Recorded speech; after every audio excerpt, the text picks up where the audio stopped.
नमस्कार, मैं हूं साहिल जोशी। मुंबई से इस खास पेशकश में आपका स्वागत है। हम हाजिर हैं आपके पास मुंबई की पूरी जानकारी लेकर। मुंबई और महाराष्ट्र में किस तरीके से कोविड-19 के खिलाफ लड़ाई चल रही है और किस तरीके से मुंबई में स्थिति पनप रही है। लेकिन वहां पर जाने के पहले आपको बता दें, ये आप अभी आई हुई खबर, ब्रेकिंग न्यूज हमारे पास है कि मुंबई से आखिरकार कल उड़ानें शुरू हो जाएगी। इससे पहले महाराष्ट्र सरकार ने ये कहकर उड़ानें रोकने की कोशिश की थी कि फिलहाल उनकी तैयारी नहीं है और केंद्र सरकार ने बिना किसी जानकारी के 25 तारीख पहले ही घोषित कर दी थी। लेकिन आखिरकार केंद्र सरकार, एविएशन मिनिस्ट्री और महाराष्ट्र सरकार में जो बातचीत हुई उसके बाद कल से मुंबई से 25 उड़ानें जाएंगी और 25 उड़ानें मुंबई में उतर पाएंगी। उसके साथ साथ महाराष्ट्र के बाकी एयरपोर्ट 50% की कैपेसिटी के साथ चलेंगे। मसलन किसी एयरपोर्ट पर अगर 10 उड़ानें आवाजाही होती है 10 उड़ानों की, तो सिर्फ 5 उड़ानों की आवाजाही हो पाएगी। लेकिन दूसरी तरफ महाराष्ट्र सरकार ने गाइडलाइंस भी उसके अब निकालना शुरू किया है। जो एसओपी होगा, स्टैंडर्ड ऑपरेटिंग प्रोसीजर, उसके तहत शुरुआत में जो पैसेंजर्स हैं उन्हें अपनी व्यवस्था खुद करनी होगी एयरपोर्ट तक पहुंचने के लिए, क्योंकि मुंबई और पुणे जैसे शहरों में फिलहाल पब्लिक ट्रांसपोर्ट पूरी तरीके से बंद है।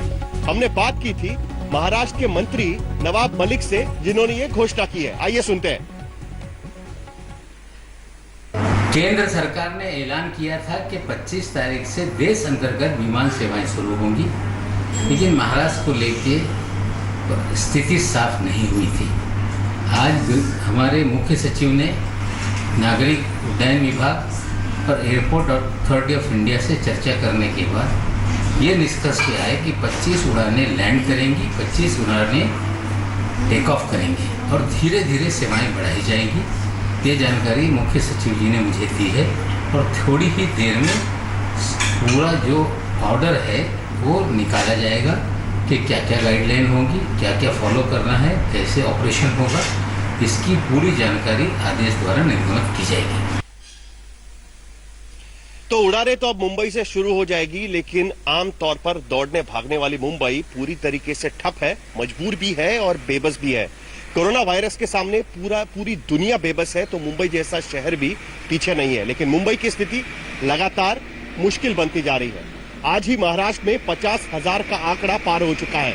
वहीं मुंबई में यही आंकड़ा 30,000 की संख्या पार कर चुका है। लेकिन दूसरी तरफ खबर अच्छी यह भी है कि 13,000 लोग पूरे महाराष्ट्र में ठीक होकर, कोरोना वायरस से ठीक होकर घर जा चुके हैं। लेकिन उसके साथ साथ जानकारी ये भी रखनी होगी कि मुंबई में आखिरकार बेड्स कम है, नर्सिंग स्टाफ, मेडिकल स्टाफ लगातार कोरोना का शिकार हो रहा है और उसके साथ साथ पुलिसकर्मी भी कोरोना के शिकार हो रहे हैं। लेकिन दूसरी तरफ सरकार का कहना है कि हम टेस्ट ज्यादा कर रहे हैं और इसी की वजह से मामले भी निकलकर सामने आ रहे हैं। आइए देखते हैं ये रिपोर्ट।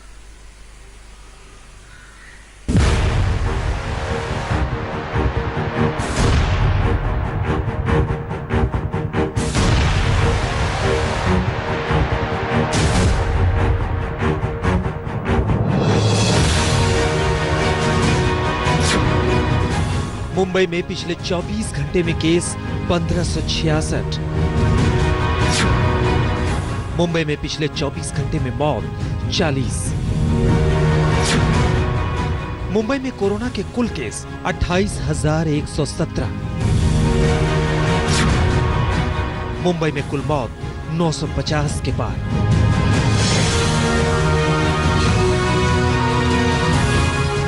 जो शहर कभी सोता नहीं था, वो डरावने सपने देख रहा है। जो शहर हमेशा दौड़ते रहने के लिए मशहूर है, वो ठिठक गया है। मजबूत मुंबई मजबूर दिख रही है, बेबस दिख रही है, क्योंकि इसे लग गई है कोरोना की नजर।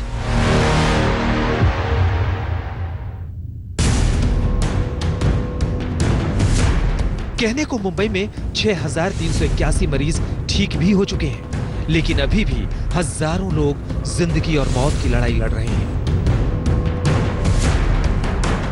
अभी 2 दिन पहले एक ही दिन में मुंबई ने सबसे ज्यादा उछाल देखा, जब 1751 नए मामले सामने आए थे। हर दिन उम्मीदों का सूरज उगता है, लेकिन शाम होते होते ढेर सारे आंकड़े फिर अंधेरा लेकर आ जाते हैं। हर पल मुंबई वालों के लिए संघर्ष का पल बन गया है। मरीजों की अपनी दुश्वारियां हैं, अस्पतालों की अपनी कहानियां हैं, मजबूरों की अपनी जिंदगानी है तो मजदूरों की अपनी बेबसी है। बच्चे हैं, बुढ़े हैं, तो हम लोग अब कैसे जाएंगे वहाँ? जी सर, यहाँ पे ना कोई खाने पीने का सुविधा मिला है ना रहने का। ठीक है, हम लोग परेशान हो गए, उसके चलते हम लोग घर जाने जाते हैं। मायानगरी पर छा रहे महासंकट का अंदाजा आप इसी बात से लगा सकते हैं कि पूरे महाराष्ट्र में 47,190 केस सामने आए हैं, जिनमें से अकेले मुंबई में 28,117 केस हैं। धारावी में 1,500 से ज्यादा मामले सामने आ चुके हैं, जबकि 50 से ज्यादा लोग अपनी जान से हाथ धो बैठे हैं। यहाँ 1 अप्रैल को कोरोना का पहला मामला सामने आया था, लेकिन मई के महीने में ही 1100 से ज्यादा केस सामने आ चुके हैं। कोरोना की चालबाजी देखिए, वो तेजी से मेडिकल स्टाफ और पुलिस वालों को भी अपना शिकार बना रहा है। अब तक महाराष्ट्र में 19 पुलिसकर्मी कोरोना की वजह से अपनी जान गंवा बैठे हैं। इनमें से 15 तो इकलौते मुंबई से हैं। इस बीच हर किसी के अपने दावे हैं, कोरोना से लड़ने की अपनी अपनी दलीलें हैं। कहा यह जा रहा है कि ज्यादा टेस्ट होने से केस भी ज्यादा सामने आ रहे हैं। इधर बीएमसी को इससे राहत है कि जो आशंका पहले मई आखिर तक 45,000 केस की जताई जा रही थी, वो आंकड़ा अब 30,000 के आसपास सिमटता दिख रहा है। खैर, सूबे के सीएम ने भी इसी बात को लेकर राहत जताई है। पण 47,000 जवळपास 33,000 रुग्ण हे आज आपल्या महाराष्ट्रामध्ये 1.25 लाख आणि 33,000 1.25 लाख रुग्णांची शक्यता होती, तीच आज महाराष्ट्रामध्ये प्रत्यक्ष ऍक्टिव्ह केसेस ज्याला म्हणतो रुग्ण हे 33,786 आहेत. हे कशामुळे शक्य झालं? हे तुमच्यामुळे शक्य आहे. तुम्ही जी काय एक शिस्त पाळलीत, जी हिम्मत दाखवली, अगदी तुमच्या मनाविरुद्ध असलं तरी काही वेळेला मला आता हुकुमशाह झाल्यासारखं वाटते कि अरे घर के बाहर निकल के देख। लॉकडाउन को लेकर भी महाराष्ट्र सरकार कई बार अपना नजरिया साफ कर चुकी है। जाहिर है सरकार एक एक कदम फूंक फूंक कर रखना चाहती है। वो कतई नहीं चाहती कि सावधानी हटे और दुर्घटना घट जाए। मुंबई और महाराष्ट्र में भले ही आंकड़े उतने नहीं बढ़े हों जितना का अनुमान लगाया जा रहा था, लेकिन खतरा अभी टला नहीं है। लगातार बढ़ते आंकड़ों को देखते हुए तो यही लग रहा है कि इस वक्त सतर्कता बनाए रखने की सख्त जरूरत है। कैमरामैन सचिन सावंत, कमलेश सुतार और साहिल जोशी के साथ विद्या, मुंबई, आज तक। महाराष्ट्र में 14,600 केसेस अब तक ठीक हो चुके हैं और घर जा चुके हैं, लेकिन दूसरी तरफ मुंबई जैसा शहर जो भारत की आर्थिक राजधानी कहलवाया जाता है, उसकी अब तुलना कहीं ना कहीं न्यूयॉर्क से होती जा रही है। न्यूयॉर्क अमेरिका का, यूनाइटेड स्टेट्स की आर्थिक राजधानी कहा जाता है। जिस तरीके से मुंबई भारत के लिए है, उसी तरीके से न्यूयॉर्क अमेरिका के लिए है। लेकिन न्यूयॉर्क में भी अमेरिका की सबसे ज्यादा केसेस उसी शहर से निकल के आई है, और उसी तरीके से मुंबई से भी 30,000 से भी ज्यादा केसेस भारत में निकल कर आई है। तो ये तुलना आखिरकार किस तरीके से है, वो देखते हैं। हजारों किलोमीटर की दूरी, फिर भी बहुत हद तक मिजाज एक, अंदाज एक। न्यूयॉर्क और मुंबई जो आर्थिक और सांस्कृतिक राजधानी का रसूख रखते हो, ऊंची ऊंची इमारतें, फर्राटा भागती जिंदगियों वाले शहर, प्रवासियों के ठिकाने हो जहां असीमित अमीर और गरीब से गरीब रहते हो। और आज 12,530 किलोमीटर की दूरी पर स्थित ये दोनों शहर कोरोना वायरस की तबाही झेल रहे हैं। कोरोना की परेशानियां दोनों शहर की कहानियां बन गई हैं। दोनों अपने अपने देशों में कोरोना से सबसे बुरी तरह प्रभावित शहर हैं। पिछली जनगणनाओं के मुताबिक मुंबई में न्यूयॉर्क की 1.5 गुना आबादी है। हालांकि मुंबई का क्षेत्रफल न्यूयॉर्क का लगभग आधा है। बहरहाल दोनों शहरों में घनी आबादी है। न्यूयॉर्क में 1 वर्ग किलोमीटर में 10,000 लोग रहते हैं, जबकि मुंबई में 32,000 से ज्यादा। ऐसे में मुंबई में सोशल डिस्टेंसिंग और भी मुश्किल है। If you don't do lockdown, the virus spreads exponentially. I gave you a number that's a shocking number. 40 days with full contact, and you get some number multiplied by 10 to the power of 17. More than the world's population by 100. हालांकि 3.5 लाख से अधिक positive case और 29,000 से अधिक मौतों की वजह से न्यूयॉर्क की तस्वीर बद से बदतर है, जबकि मुंबई में अभी 28,000 से ज्यादा केस है और मौतों का आंकड़ा 950 के पार है। जब न्यूयॉर्क में केस बढ़े तो वहां अस्पताल के बेड, वेंटिलेटर और पीपी किट्स को लेकर अफरा तफरी मच गई। आज मुंबई में भी सरकारी अस्पतालों में दवाइयां, उपकरण, स्टाफ और बेड की कमी होने लगी है।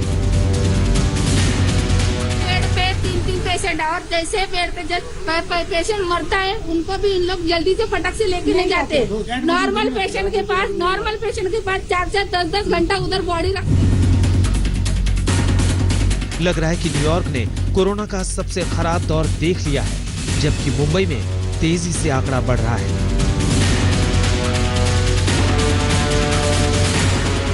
जहां न्यूयॉर्क अब धीरे धीरे पाबंदियों में ढील देने लगा है, वहीं मुंबई में अगले कुछ हफ्तों तक कड़े प्रतिबंध जारी रहेंगे। आज तक ब्यूरो। मुंबई में दरअसल स्थिति लगातार खराब हो रही थी। उसका सबसे बड़ा कारण यह था कि मरीजों को बेड्स नहीं मिल रहे थे, और खास करके उन मरीजों को जो नॉन कोविड ट्रीटमेंट के लिए अस्पताल जाना चाहते थे। प्राइवेट अस्पताल उन्हें कोविड टेस्ट कर आने के लिए कहते थे। आखिरकार महाराष्ट्र सरकार ने प्राइवेट अस्पतालों को कहा कि आप अपनी सुविधा रखिए और नॉन कोविड लोगों को भी आपको भर्ती कराना होगा, जिसके चलते अब प्राइवेट अस्पतालों ने नए स्टैंडर्ड ऑपरेटिंग प्रोसीजर्स तैयार किए हुए हैं। जसलोक अस्पताल, जहां पर सबसे ज्यादा नर्सिंग स्टाफ, सबसे ज्यादा health care workers corona positive निकले थे, वहां पर आखिरकार अब किस तरीके से नए एसओपीज लगाए गए हैं ताकि नॉन कोविड पेशेंट्स की भी वहां पर इलाज हो सके, आइए देखते हैं।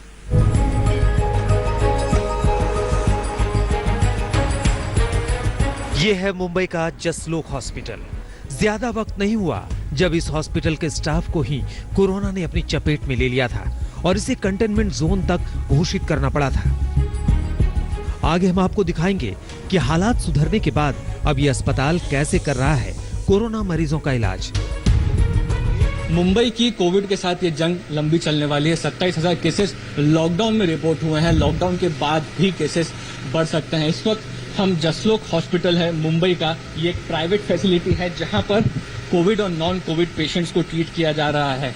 इस वक्त मेरे कैमरामैन मंगेश आमरे भी मेरे साथ हैं। कोविड का ये जो सिचुएशन था मुंबई के लिए आसान नहीं रहा है। प्राइवेट हॉस्पिटल्स के स्टाफ भी पॉजिटिव आए थे, लेकिन जसलोक हॉस्पिटल कंटेनमेंट जोन होने के बाद अब फिर से फुल्ली फंक्शनल है। यहाँ पर हम कोविड वार्ड में भी जाएंगे और बिहाइंड द सीन्स किस तरह से डॉक्टर्स और नर्सेज, मुंबई में आपको बता दें एक एक डॉक्टर, एक एक नर्स इस वक्त इम्पोर्टेंट है, किस तरह से वो लोग काम कर रहे हैं, ये हम आपको दिखाने की कोशिश करेंगे। अस्पताल में घुसने के लिए सबसे पहले हमें थर्मल स्कैनर से होकर गुजरना पड़ता है। ये नियम अस्पताल के स्टाफ के लिए भी है। अगर किसी में लक्षण दिखते हैं तो उसे फौरन इमरजेंसी मेडिकल यूनिट भेज दिया जाता है, जहां उसकी क्लिनिकल स्क्रीनिंग होती है। एडमिशन के लिए आए सभी मरीज होल्डिंग एरिया में रहते हैं जब तक कि उन्हें कोविड और नॉन कोविड पेशेंट के तौर पर अलग अलग नहीं किया जाता। आजकल जैसे ये पेंडेमिक चल रहा है, महामारी है, इसमें हमें ये नहीं पता कि क्योंकि एसिम्प्टोमेटिक पेशेंट्स भी होते हैं, 80% पेशेंट एसिम्प्टोमेटिक होते हैं, तो दे कैन बी नॉर्मल आप और मेरी तरह पे, but they might be having the virus and they might be shedding the virus, उससे इन्फेक्शन हो सकता है। तो इसलिए हम प्रिज्यूम करते हैं कि हमेशा हर कोई पेशेंट जो भी हमारे पास हॉस्पिटल में आता है वो पॉजिटिव है, अनलेस प्रूवन अदरवाइज, जब तक उन्होंने इन्वेस्टिगेशन नहीं करते। तो हमने एक प्रोटोकॉल बनाया है कि क्या क्या करना चाहिए। तो हमें जैसे स्क्रीनिंग एरिया है हमारे नीचे, तो हमारे जो EMOs है और डॉक्टर्स है वो देखते हैं कि वो पेशेंट हाई रिस्क है या लो रिस्क है। होल्डिंग एरिया के बाद आखिरकार हम पहुंचे 8 बिस्तर वाले कोविड ICU में। ये वो जगह है जहां सबसे ज्यादा संक्रमित मरीजों का इलाज किया जा रहा है। इस संवेदनशील इलाके में सबसे ज्यादा सावधानी बरतनी पड़ती है। जब भी किसी कोरोना मरीज को इधर से उधर ले जाया जाता है, लाउड स्पीकर से एक कोड का ऐलान किया जाता है ताकि उस फ्लोर पर किसी और की आवाजाही ना हो सके। जसलोक हॉस्पिटल के कोविड ICU वार्ड में इस वक्त हम मौजूद हैं। यहाँ पर 8 पेशेंट्स इस वक्त हैं जो कि क्रिटिकल कंडीशन में हैं, उन्हें यहाँ पर रखा गया है। यहाँ पर आने के बाद पहले तो अंदाज़ा ये हुआ कि किस तरह से PPE किट्स में 6 घंटा ड्यूटी पर स्टाफ को रहना पड़ता है। एक दूसरे को पहचानने के लिए यहाँ पर नाम जो है वो PPE किट्स पर लिखे जाते हैं और यहाँ पर ट्रीटमेंट जो है वो काफ़ी क्रूशियल स्टेजेस पे चलती है। डॉक्टर बिंद्रू ने हमें बताया कि कैसे एक 70 साल का मरीज स्ट्रोक के बाद यहाँ लाया गया और बाद में कोरोना पॉजिटिव पाया गया। दूसरा हाथ उठाइए।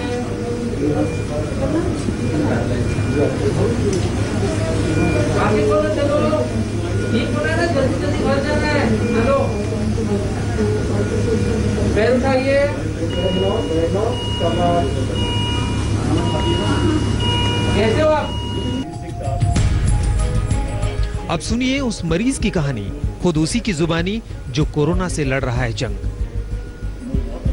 They have given us the good attention also, and all the support was provided by them. Whatever we require, all the things were given on our table, and they are awesome. कहानी तो वैसे ICU ward में काम कर रहे nursing staff की भी कम बहादुरी भरी नहीं है। ये कोरोना वॉरियर्स शिफ्ट तो 6-6 घंटे की ही कर रही हैं, लेकिन इस दौरान वॉशरूम जाने तक की इजाजत नहीं है। 7 दिन की ड्यूटी के बाद या तो इनके रुकने का इंतजाम हॉस्पिटल में किया जाता है या फिर होटल में, यानी कोरोना काल में घर जाने की इजाजत बिल्कुल नहीं है। तो 1 वीक जहाँ पे हम लोग कोविड ड्यूटी करते तो हम लोग फैमिली में नहीं जा रहे, हम लोग घर पे यहाँ पे रह रहे। प्रीवियस डे में तो 1-2 मंथ हम लोग यहाँ पे ही रह रहे थे। अभी कोविड ड्यूटी में हम लोग घर पे नहीं जा रहे, आफ्टर कोविड ड्यूटी हम लोग घर पे जा रहे हैं। कौन कौन है आप? मैंने तो मेरे बच्चे को अभी दूसरी जगह पे छोड़ा है, मैं और मेरे हस्बैंड साथ में रहते हैं। दरअसल कोरोना से जंग कई मोर्चों पर लड़ी जा रही है और हर मोर्चे पर सावधानी ही सबसे बड़ा बचाव है। ऐसे doctors, health care workers Mumbai में मौजूद हैं जो कि हर एक पेशेंट्स का ख्याल रखने के लिए यहाँ पर कोशिश कर रहे हैं, और इसीलिए आप कह सकते हैं कि ये इनविजिबल एनिमी जो है, इसकी जंग अगर जीती जाएगी तो वो इन्हीं डॉक्टर्स, हेल्थ केयर वर्कर्स द्वारा जीती जाएगी। कैमरा पर्सन मंगेश आमरे के साथ जसलोक हॉस्पिटल में मुस्तफा शेख, आज तक। तो प्राइवेट अस्पताल अब इस तरीके से नॉन कोविड पेशेंट्स की ट्रीटमेंट के लिए तैयार हो रहे हैं। वहीं दूसरी तरफ पूरे मुंबई में पब्लिक प्लेसेस पर 9000 बेड्स की सुविधाएं तैयार करने की कोशिश चल रही है। एक बात तो साफ है कि यह नंबर और कुछ दिन इसी तरीके से बढ़ता रहेगा, यह सरकार ने साफ कर दिया है। वहीं दूसरी तरफ पिछले कुछ दिनों से मुंबई के पब्लिक अस्पताल से, यानी बीएमसी और गवर्नमेंट के अस्पताल से कुछ वीडियो लगातार सामने आ रहे थे, जिसमें कॉरिडोर में पेशेंट्स को रखा गया है। कई बेड्स पर डेड बॉडीज पड़ी हुई है और उसके बगल वाले बेड पर कोविड के पेशेंट्स रखे हुए हैं। इस तरीके के कई वीडियो सामने आ रहे थे। हमने सोचा कि हमारे संवाददाता खुद जाकर इन पब्लिक हॉस्पिटल्स पे जाकर देखेंगे कि आखिरकार वहां पर किस तरीके से कोरोना के खिलाफ लड़ाई चल रही है। हमारे संवाददाता पंकज उपाध्याय और तनुश्री पांडे ऐसे 2 बड़े बीएमसी अस्पतालों में गई, केईएम और सायन, और वहां की सच्चाई जानने की कोशिश की।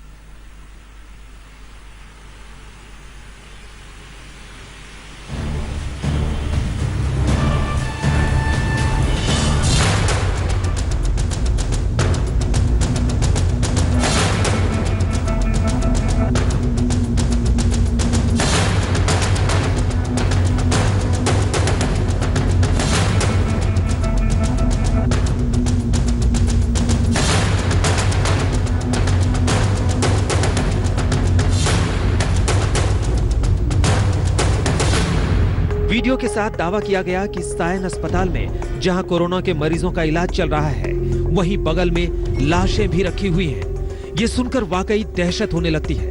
लेकिन आज हमने उसी सायन हॉस्पिटल का रियलिटी चेक किया, कैसे यहाँ कोरोना के मरीजों का इलाज किया जा रहा है। जो आज तक के कैमरे ने देखा वो आप भी देखिए।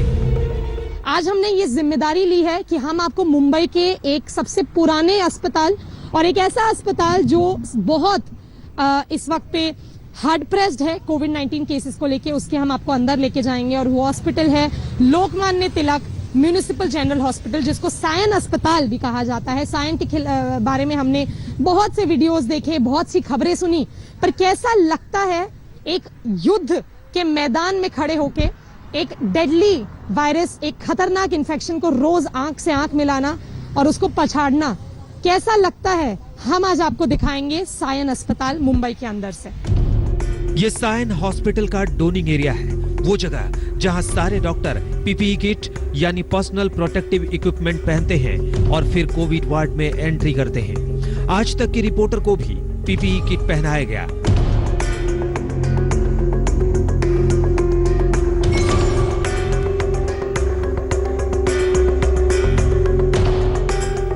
इसके बाद आज तक की टीम सायन अस्पताल में कोविड आईसीयू में पहुंचती है।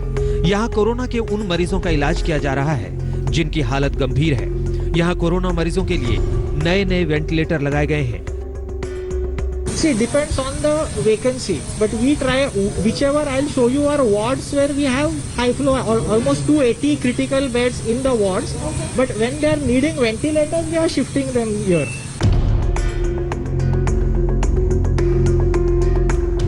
और ये हैं असली कोरोना वॉरियर। उम्र 55 के पार है। घंटों की सफर करके ये नर्सें सायन अस्पताल पहुंचती हैं और मरीजों की तीमारदारी में शिद्दत से जुट जाती हैं। तो मुंबई से इस खास पेशकश में फिलहाल इतना ही। देश और दुनिया की बाकी खबरों के लिए आप देखते रहिए आज तक।